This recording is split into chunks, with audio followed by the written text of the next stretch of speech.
Independent ডিজিটালে আপনাদের স্বাগত জানাচ্ছি। আমি আশিক হোসেন। আমাদের সাথে আজকে আলোচনা করতে যুক্ত আছেন সাংবাদিক ফজলুল কবির। ফজলুল কবির, আপনাকে স্বাগত জানাচ্ছি। ফজলুল কবির, আপনি জানেন যে কিছুক্ষণ আগে বৈষম্য বিরোধী ছাত্র আন্দোলনের নেতৃত্ব দেওয়া ছাত্রনেতা হাসনাত আবদুল্লাহ একটি স্ট্যাটাস দিয়েছেন। সেই স্ট্যাটাসে তিনি বলছেন যে আওয়ামী লীগ নিষিদ্ধ করার দাবিতে প্রধান উপদেষ্টার যে সরকারি বাসভবন রয়েছে যমুনা, সেখানে একটা অবস্থান কর্মসূচি ঘোষণা করেছেন। হঠাৎ করে আসলে এই ধরনের কর্মসূচি কেন আসলো বলে মনে হয়? আসলে আজকে যেটা হচ্ছে, আজকে ঘটনা প্রবাহ যদি আমরা দেখি, সেক্ষেত্রে দেখব যে সাবেক রাষ্ট্রপতি আব্দুল হামিদ আজ হচ্ছে দেশ ত্যাগ করেছেন, দেশ থেকে বাইরে গেছেন। তো এই বিষয়টা আসার পর থেকেই হচ্ছে এই নিয়ে ব্যাপক ওই কিশোরগঞ্জের পুলিশ কর্মকর্তা তাকে প্রত্যাহার করা হয়েছে, এই ধরনের নানা বিষয় আমরা দেখেছি। এরপরে আমাদের ইমিগ্রেশন পুলিশের একজন এএসপি পদমর্যাদা কর্মকর্তাকে প্রত্যাহার করা হয়েছে, কিশোরগঞ্জে এসপিকে প্রত্যাহার করা হয়েছে।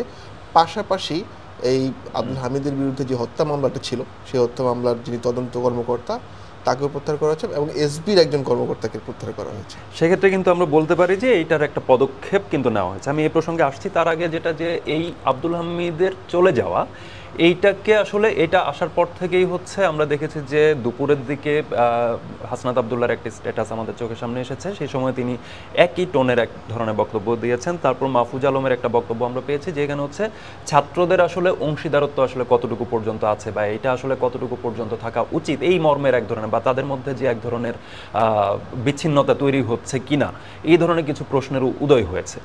তো সেইটার প্রেক্ষাপটে এইটা হয়তো তারা মনে করছেন যে আব্দুল হামিদকে আসলে বা গণ অধিকার পরিষদ একটা দাবি করেছে যে সরকারের সহায়তায় সাবেক রাষ্ট্রপতি দেশ ত্যাগ করেছেন।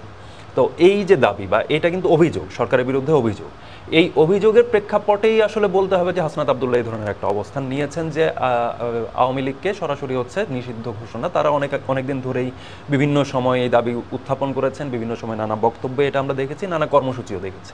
তো সেই কর্মসূচির প্রেক্ষাপটে হাসনাত আবদুল্লাহ আজকে যেই কর্মসূচিটি দিয়েছেন সেটি হচ্ছে যমুনার সামনে অবস্থান কর্মসূচি, এবং সেটা আওয়ামী লীগকে নিষিদ্ধ না করা পর্যন্ত। তো এইটাকে আসলে হতে পারে যে তারা মনে করছেন, সন্দেহ করছেন যে কোনোভাবে আওয়ামী লীগের নেতৃবৃন্দ বা বিভিন্ন সময় মন্ত্রী, রাষ্ট্রপতি, বিভিন্ন পদে থাকা ব্যক্তিবর্গকে কেউ না কেউ হয়তো সাপোর্ট দিচ্ছে সরকারের থেকে বা প্রশাসনের বিভিন্ন অংশ থেকে, এই ধরনের বিষয় হয়তো ওনারা ভাবতে পারেন। আমরা কিন্তু দেখেছি যে আপনি উপদেষ্টা মাহফুজের স্ট্যাটাসটির কথা বলছিলেন, সেখানে কিন্তু তিনি একটা জায়গায় বলছেন যে সরকারে যে ছাত্র প্রতিনিধি দুজন আছেন তারা এক ধরনের কোণঠাসা অবস্থায় আছেন। আবার আমরা দেখলাম যে তার কিছুক্ষণ পর তিনি আরেকটি স্ট্যাটাস দিয়েছেন, সেখানে তিনি বলছেন যে আওয়ামী লীগকে নিষিদ্ধ করার জন্য আইন সংশোধন করার একটা প্রক্রিয়া চলছে এবং একটি নতুন ট্রাইব্যুনাল, আন্তর্জাতিক অপরাধ ট্রাইব্যুনাল 2 গঠন করার প্রক্রিয়া চলছে। এবং এই স্ট্যাটাস দেওয়ার কিছুক্ষণ পরে আমরা দেখলাম যে আসলে আইন মন্ত্রণালয় একটি প্রজ্ঞাপন জারির মাধ্যমে আন্তর্জাতিক অপরাধ ট্রাইব্যুনাল 2 গঠন করলো। তো আমার প্রশ্ন হচ্ছে যে ছাত্র প্রতিনিধিরা তো এই আন্দোলনে একটা বড় গুরুত্বপূর্ণ ভূমিকা পালন করেছেন। বলা যায় যে তাদের ডাকেই আসলে সাড়া দিয়ে জুলাই গণ অভ্যুত্থানটি হয়েছে। সেক্ষেত্রে তারা হঠাৎ করে নিজেদের কোণঠাসা মনে করছেন কেন? এটা আসলে হচ্ছে যে কোণঠাসা মনে করছেন বা নাকি হচ্ছে আওয়ামী লীগ নিষিদ্ধের দাবিটিকে সামনে আনার জন্য আরও বেশি হয়তো তারা মনে করছেন যে আওয়ামী লীগ নিষিদ্ধের যে প্রসঙ্গটি সেটা হারিয়ে যাচ্ছে নানা ধরনের। আপনারা জানেন যে ঐকমত্য কমিশন গঠিত হয়েছে, সেখানে সংস্কার প্রক্রিয়া বা নানা বিষয়গুলো, বা বিএনপি খালেদা জিয়া কিছুদিন আগে হচ্ছে দেশে ফিরলেন, দেশে ফেরার পরে বিএনপির এক ধরনের, বিএনপির নেতা কর্মী সমর্থকদের এক ধরনের উপস্থিতি আমরা ব্যাপকভাবে দেখতে পেলাম।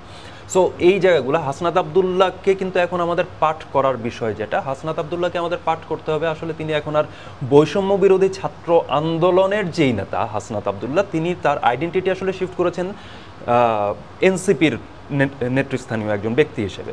সো তাকে একজন পলিটিক্যাল পার্টির নেতা হিসেবে আমাদের পাঠ করতে হবে। তো এই ক্ষেত্রে যেই বক্তব্যগুলো বারবার আসছিল বিভিন্ন সময় হচ্ছে এনসিপি বা সাবেক বৈষম্য বিরোধী যে ছাত্র আন্দোলনের যে প্ল্যাটফর্ম, সেইখান থেকে ওনারা যখন ওইখানটাতে ছিলেন সেখান থেকে বারবার কিছু অভিযোগ উঠছিল যে বিএনপির মধ্য দিয়ে আওয়ামী লীগের পুনর্বাসন হচ্ছে কিনা।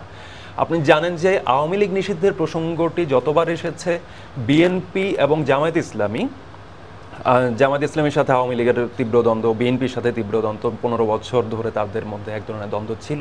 এবং 2024-এর অগাস্টের একদম শুরুতে, অর্থাৎ অভ্যুত্থান সফল হয়ে আউস্টেড হওয়ার আগ মুহূর্তে হচ্ছে জামাতকে নিষিদ্ধ করা হয়।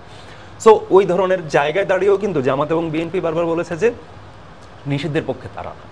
তো নিষিদ্ধের পক্ষে অবস্থান না নেওয়ার কারণে হচ্ছে বৈষম্য বিরোধীদের পক্ষ থেকে বা ছাত্রদের এই বিভিন্ন জায়গা থেকে, তাদের নেতৃস্থান থেকে বারবার বলা হচ্ছিল যে বিএনপি আওয়ামী লীগকে পুনর্বাসন করছে। এখন বিএনপির এই প্রসেশন কোনোভাবে বা হচ্ছে তার পরপরই হচ্ছে আব্দুল হামিদের দেশ থেকে কোনোভাবে হচ্ছে তাদের মধ্যে হয়তো এই সংশয় বা এই দ্বিধা বা এক ধরনের কোনো রকমের অনিরাপত্তাও আমরা বলতে পারি, এক ধরনের যে সর্বশেষ এনসিপির যে জমায়েতগুলো সেটা নিয়ে নানা ধরনের আলোচনা আমরা সোশ্যাল মিডিয়াতে দেখেছি যে সেই জমায়েতটা আসলে কাঙ্ক্ষিত মাত্রার হয়তো হচ্ছে না।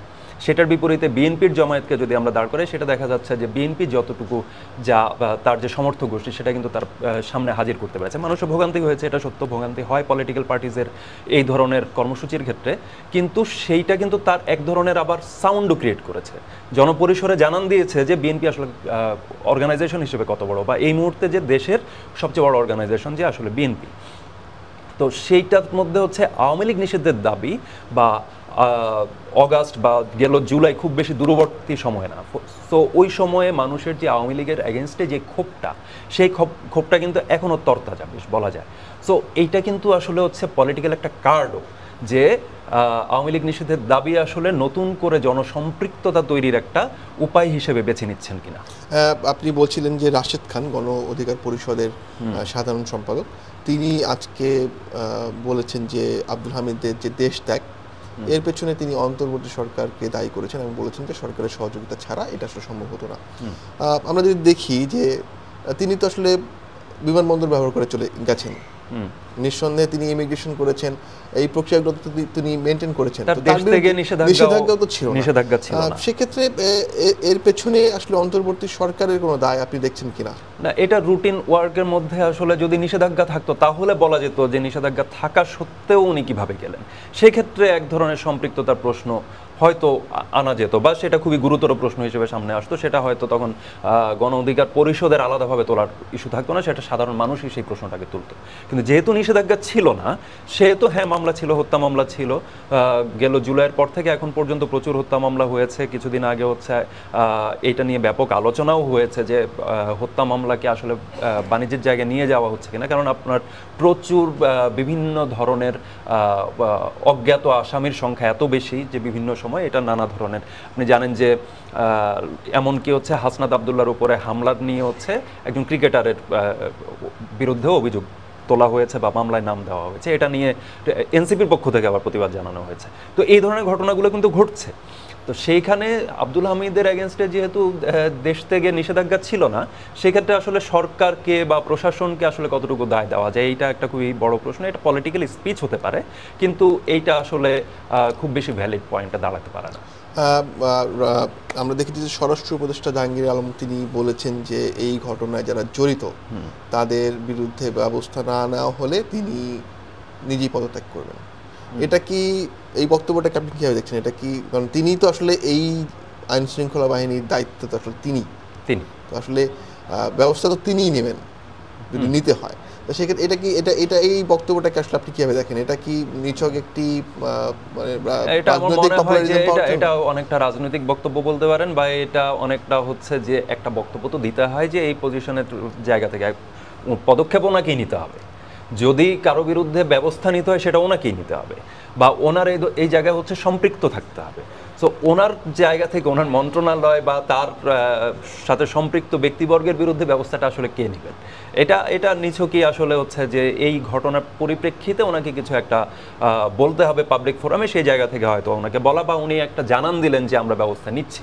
এটাকে আমরা এইভাবে পাঠ করতে পারি। আমাদের যেটা আসলে দেখার বিষয় আসলে হচ্ছে যে হাসনাত আবদুল্লাহ যেই দাবিটা করছেন, বা হাসনাত আবদুল্লাহর মতো করে গণ অধিকার পরিষদ, আওয়ামী লীগ নিষিদ্ধের প্রসঙ্গ যে এই বিষয়গুলো এলো, আসলে কোনো পলিটিক্যাল পার্টি, রাজনৈতিক দল নিষিদ্ধ করে আসলে কতটুকু রেজাল্ট পাওয়া যায়। রাজনৈতিক দল নিষিদ্ধের ক্ষেত্রে আমরা বিভিন্ন সময় বিভিন্ন ধরনের, আপনি জানেন যে দ্বিতীয় বিশ্বযুদ্ধের পরপর হচ্ছে নাজি পার্টিকে হচ্ছে নিষিদ্ধ করা হয়, তার কার্যক্রম বা তার প্রচারপত্র বিলি করা ইত্যাদি ইত্যাদি, এটা এখনো পর্যন্ত আছে। কিন্তু নিওনাজিজম, নয়া নাৎসিবাদ, সেটা কি ইউরোপে বন্ধ আছে?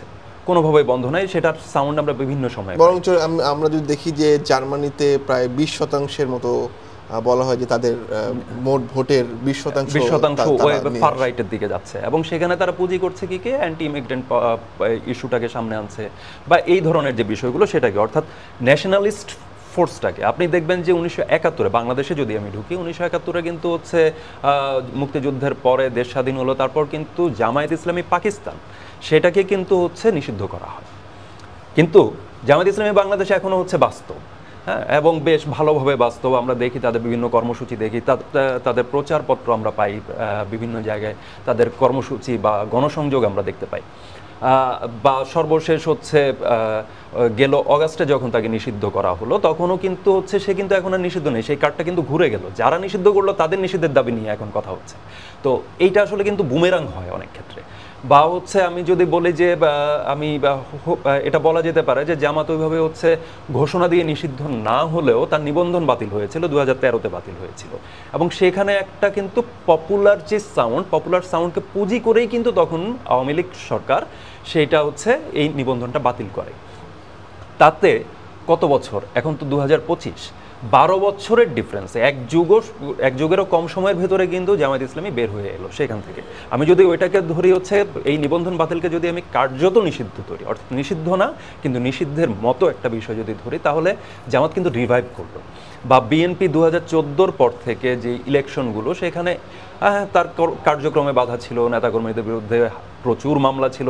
আমরা মির্জা ফখরুলকে বিভিন্ন সময় এই ধরনের বক্তব্য দিতে দেখেছি, বা সেভাবে নির্বাচনে তারা হচ্ছে প্রচার চালাতে পারেনি। সর্বশেষ 24-এ নির্বাচনে আপনার ভোট পড়েছে হচ্ছে 41%। তাহলে প্রশ্নটা এসে যায়, তাহলে হচ্ছে বিএনপি সাপোর্টাররা নিশ্চয়ই হচ্ছে ভোট কেন্দ্রে যাননি, হ্যাঁ। বা এই 41% বা 42% ভোটকেও অনেকে সমালোচনা করেন যে এটাও বাড়িয়ে বলা।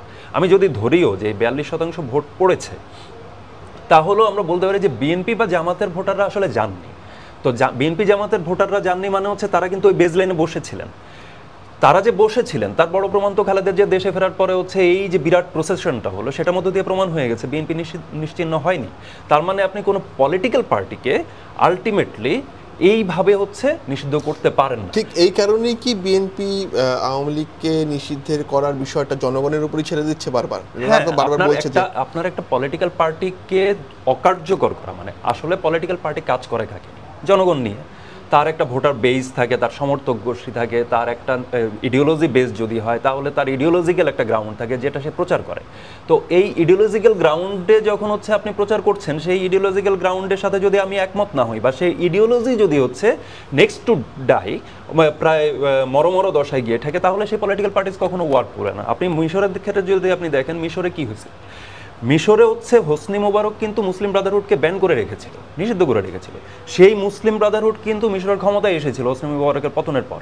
তাহলে তারা মুসলিম ব্রাদারহুডের ছাতার নিচে একটা পার্টি গঠন করেছিল, সেই পার্টিটাই ক্ষমতা আসে, যার নেতৃত্ব ছিলেন হচ্ছে মোহাম্মদ মুরসি। তো মুসলিম ব্রাদারহুড তো কামব্যাক করলো।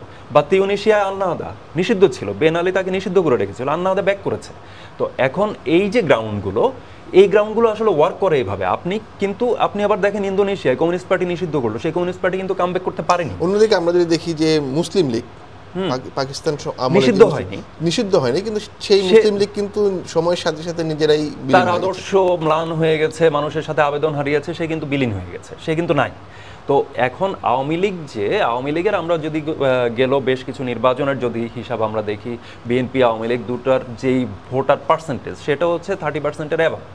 এখন 30% অ্যাভাব পার্সেন্টেজের একটা ভোটার পার্সেন্টেজের দলকে আপনি যদি হচ্ছে আদালতে বসে, এবং আদালতের এখানে আমি একটা জায়গা কোট করতে চাই যে গেল সেপ্টেম্বরে আদালতে যখন বিষয়টি উত্থাপিত হয়েছিল, আদালতের পক্ষ থেকে, হাইকোর্ট থেকে কিন্তু একটা বক্তব্য দেওয়া হয়েছিল, সেটা হচ্ছে যে এটা রাজনৈতিক সিদ্ধান্ত, এইটা আদালতের বা আইনি বিষয় নয়। এখন হাসনাত আবদুল্লাহ বা হচ্ছে গণ অধিকার বা যে পক্ষ থেকেই এই দাবিটা আসুক না কেন, তারা কি এটা নিশ্চিত যে হচ্ছে এইটা আইনি বিষয় বা এটা প্রশাসনিক বিষয়, বা এটা আসলে তারা নিষিদ্ধটা কোন মাধ্যমে চান? এটা কি একটা ঘোষণার মাধ্যমে হয়ে যাবে নিষিদ্ধ? ঘোষণা দিয়ে নিষিদ্ধ হলে আসলে এটা কতটুকু নিষিদ্ধ হলো?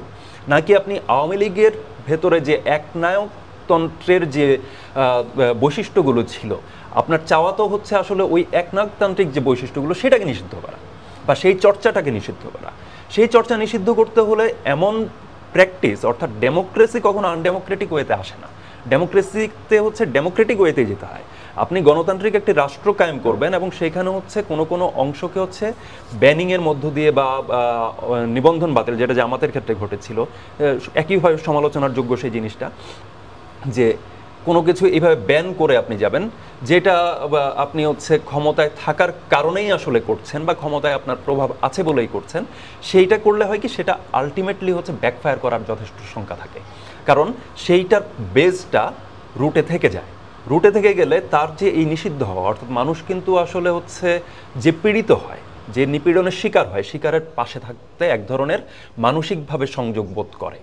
আমরা যদি দেখি যে অন্তর্বর্তী সরকারও কিন্তু বলেনি তারা আওয়ামী লীগকে নিষিদ্ধ করবে। আমরা দেখেছি যে বিভিন্ন সময় সরকারের প্রভাবশালী উপদেষ্টারাও বলেছেন তারা আওয়ামী লীগকে নিষিদ্ধ করতে চান না, এবং প্রধান উপদেষ্টা নিজেও আসলে বিভিন্ন সময় যে আন্তর্জাতিক গণমাধ্যমগুলোতে সাক্ষাৎকার দিয়েছেন সেখানেও তিনি তাকে যখন প্রশ্ন করা হয়েছে যে আওয়ামী লীগকে পরবর্তী নির্বাচনে অংশ নিতে দেওয়া হবে কিনা, তিনি কিন্তু একাধিকবার বলেছেন যে এই সিদ্ধান্ত আওয়ামী লীগের।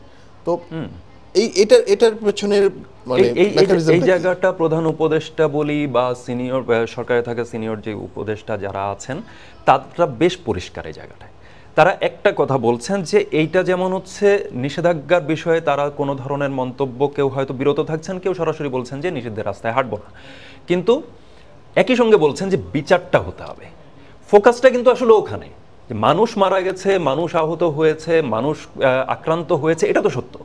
এখন এই ঘটনার সাথে আওয়ামী লীগের বিভিন্ন পর্যায়ের নেতৃবৃন্দ যুক্ত ছিলেন বা তার অঙ্গ সংগঠনগুলো হয়তো যুক্ত ছিল, বা পুলিশের বিভিন্ন অফিসার্স বলি বা বিভিন্ন অংশ যুক্ত ছিল, যেই অংশগুলোকে চিহ্নিত করে আসলে বিচারের আওতায় আনতে হবে। ট্রাইব্যুনালটা আসলে ওই বিচারের জন্য, ওই হত্যার বিচারটা করা, ওই মানবতা বিরোধী বলি বা যে ধরনের হত্যাকাণ্ডই বলি, সেইটার বিচার হওয়াটা জরুরি। কিন্তু সেইটার আবরণের ভেতরে কোনো একটা এই ধরনের ডিসিশন যদি ওপর থেকে চাপিয়ে দেওয়া হয় বা কোনো একটা বিরাট জনগণের পপুলার এক ধরনের দাবির মুখে যদি এই ঘটনাটা ঘটানো হয়, তাহলে এইটা আসলে খুব বেশি ওয়ার্ক করবে না, সাধারণত করে না সোসাইটিতে। অনেক ধন্যবাদ নেলসন, আবারও আপনার সাথে নিশ্চয়ই কথা হবে। আজ এই পর্যন্তই, দেখা হবে পরবর্তী আয়োজনে। ইন্ডিপেন্ডেন্ট ডিজিটালের সঙ্গে থাকুন।